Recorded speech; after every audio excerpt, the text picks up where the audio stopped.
Today we have another sponge shop or sponge underpainting video. And this time, I need your help. I need your help because I think we can make this method a little bit more efficient. I love the finish of these sponges, but they are almost as time-consuming as dry brushing. Also, I like the versatility of these sponges because you could rub them on the surface of the miniature or you could stipple them. However, I do think that there are a few ways to make this method more efficient or better. Join me as we do sponge underpainting of all these Warhammer miniatures. Hi, I'm Don. Welcome to my channel. This channel is supported by all these awesome brands. And of course, the Army Painter for making this video possible. Oh, don't forget my discount codes and affiliate links down below.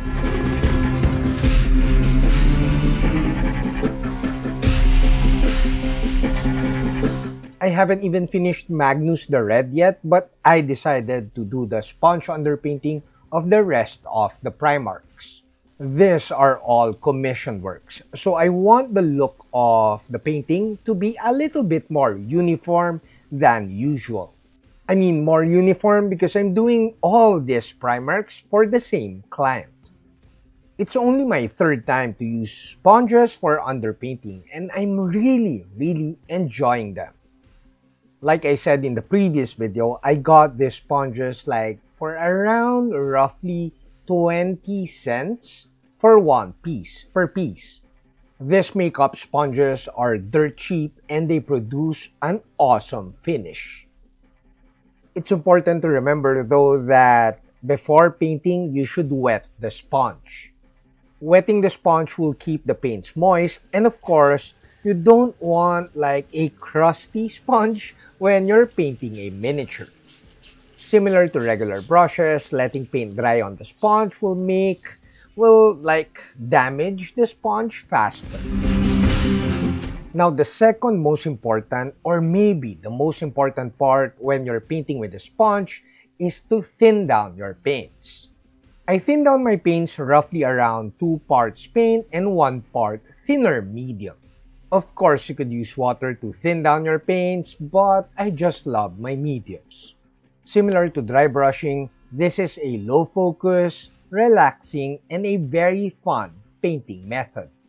You may want to cut the sponges or buy different shapes so that you could paint the tighter spaces.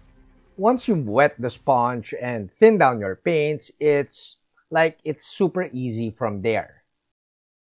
Like I said in the intro, I want this sponge underpainting to be a little bit more efficient than my previous video. So what I did is simply use less paints. I skipped Ironclad Gray from the John Blanche collection. Ironclad Gray is a darker gray color, so I did not use it in this video. We used the deep already, like we skipped to the deep, which is a lighter gray color. Deep gray, not the deep, is like it's dark enough to transition decently from black primer. We all know that the most time-consuming part of doing underpainting or even priming is the painting of the black primer because you have to paint every part of the miniature, especially the deeper crevices. The second most time-consuming part, well, other than highlighting and the black primer, is the paint or color that you use over the black primer. Deep gray would be your shade color if you're painting with actual colors. You should notice in the video that with this color, deep gray, I'm kinda rubbing the sponge over the surface of the miniature, similar to dry brushing or painting with a regular brush. Our main focus for this color is to leave black areas along the crevices and deep details of the miniature. And of course, the top areas of the miniature could have more of this color and less black areas. You don't need much effort to leave black areas along the crevices and details of the miniature because the sponges cannot simply reach them unless you press the sponges really hard on the surface of the miniature. I apply very light pressure when painting with the sponge. Oh, do comment below if you've tried this method of sponge painting since our last video. If you're liking this video, give this video a thumbs up and consider subscribing to my channel. Once you're happy with your sponging with deep gray, we could now skip to ash gray. Normally, I would use uniform gray first, but again, I wanted this sponge underpainting to be a little bit more efficient. I would consider ash gray to be a light gray color already, but it's a very good foundation for the white paint later. You could wash and reuse the sponge that you used for the deep gray, but you could also use a new sponge. Now I'm applying this color via stippling, like I'm jabbing towards the miniature and not rubbing the sponge over the surface of the miniature. Also, I'm applying the sponge with a lighter pressure, very light pressure, so that I leave areas with the previous color. It may seem that this color is not too important, but this color ash gray is a really good shade of gray that will help you transition towards the white paint.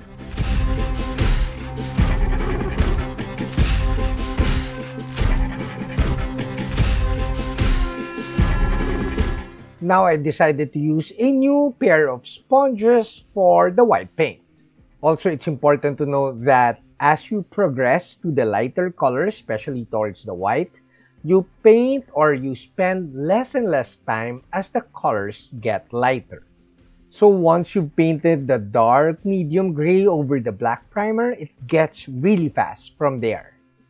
I apply the white paint with the sponge with the lightest pressure that I can, and also along the edges, so that I create very nice contrast and I won't cover the previous colors.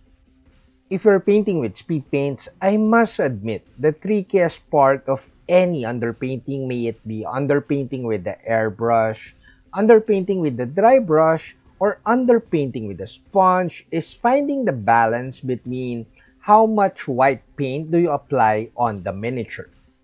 Too little white paint in your underpainting will make your painting with speed paints very dark. Too much and you will have to use washes and glazes to darken the crevices. Once you're happy with your white underpainting or white sponging, you are now ready to paint with speed paints. Now, before my final thoughts, a huge thanks to all my patrons at Patreon, Hajime Model Studio, and of course, the Army Painter for making this video possible. In our next video, we're going to paint this Space Marine. Do tell me at the comment section below what armor color do you want to see. And of course, we'll paint with speed paints, but I'll wait for your comments before I paint this Space Marine. As mentioned, I really like this method. It creates a very nice contrast, high contrast, because you can't reach the deeper crevices, which were like black in black primer. So you have a really nice contrast with this method. So the most important part of speed paint underpainting would be the black crevices, so that you have good definition of the details and elements of the miniature. And of course, the white paint areas, because that will be your base color as you paint speed paint on top of your underpainting. So I think in hindsight, to make this method a little bit more efficient or super efficient, we could start with uniform gray, medium gray color over the black primer, and then immediately jump to white paint. So since we're painting with speed paints, we only need the white areas. The big area should be white, and of course the black areas, the crevices and the details to have more definition. I think using the airbrush is also a good option. We paint uniform gray with the airbrush and paint over the black primer. This should be more efficient and faster, but we just need to make sure that we leave the black crevices as much as we can, or we could even use the airbrush and use a black wash so that we bring back all of those crevices and details before we use the sponge for the white paint. Anyways, I really want to hear your thoughts on how to make this sponge very nice. Sponge underpainting a little bit more efficient. That's it, Pansit. I hope you like this video. Don't forget to like, comment, subscribe, and all that stuff. Until next video, guys. Bye!